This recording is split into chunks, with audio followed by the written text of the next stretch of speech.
الحمد لله وكفى والصلاة والسلام على من لا نبي بعد. أما بعد فأعوذ بالله من الشيطان الرجيم. بسم الله الرحمن الرحيم. فلولا نفر من كل فرقة منهم طائفة ليتفقهوا في الدين. قال النبي صلى الله عليه وسلم: خصلتان لا يجتمعان في منافق: حسن صمت ولا فقه في الدين. آمنت بالله صدق الله العظيم وصدق رسوله النبي الكريم ونحن على ذلك من الشاهدين والشاكرين والحمد لله رب العالمين. اللهم صل على محمد وعلى آل محمد كما صليت على إبراهيم وعلى آل إبراهيم إنك حميد مجيد. اللهم بارك على محمد وعلى آل محمد كما باركت على إبراهيم وعلى آل إبراهيم إنك حميد مجيد. فقہائے کرام میں سیدنا امام اعظم ابو حنیفہ رحمۃ اللہ علیہ کو اللہ تبارک و تعالی نے ایک امتیازی شان کے ساتھ نوازا ہے. آپ کا عظیم کارنامہ یہ ہے کہ آپ نے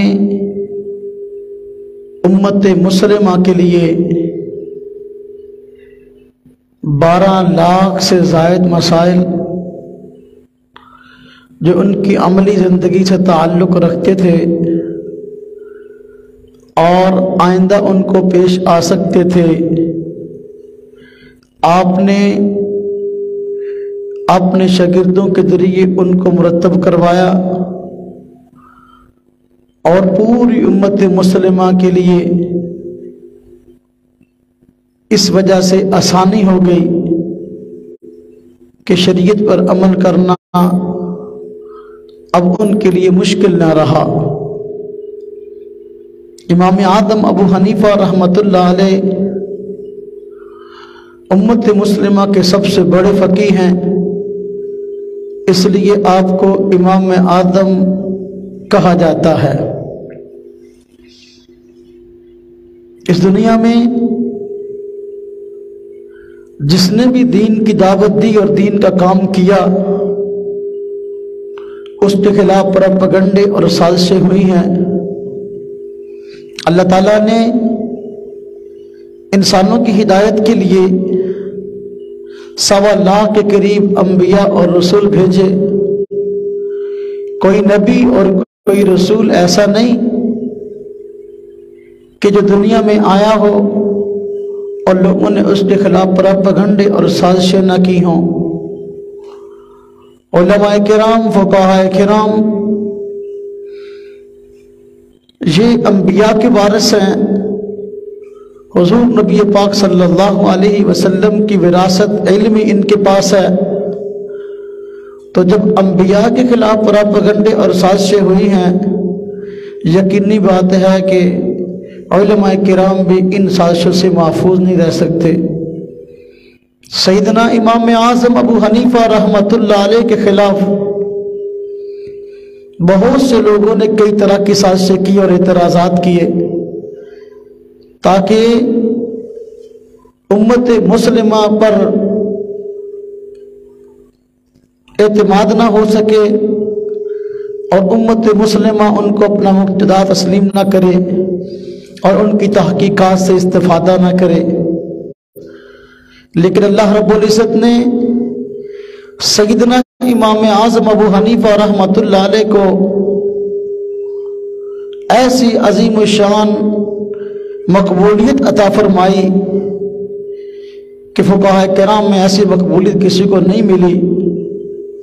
امت مسلمہ کی اکثریت ہر دور میں سیدنا امام اعظم ابو حنیفہ رحمۃ اللہ علیہ کی تحقیقات پر عمل کرتی نظر آئی ہے.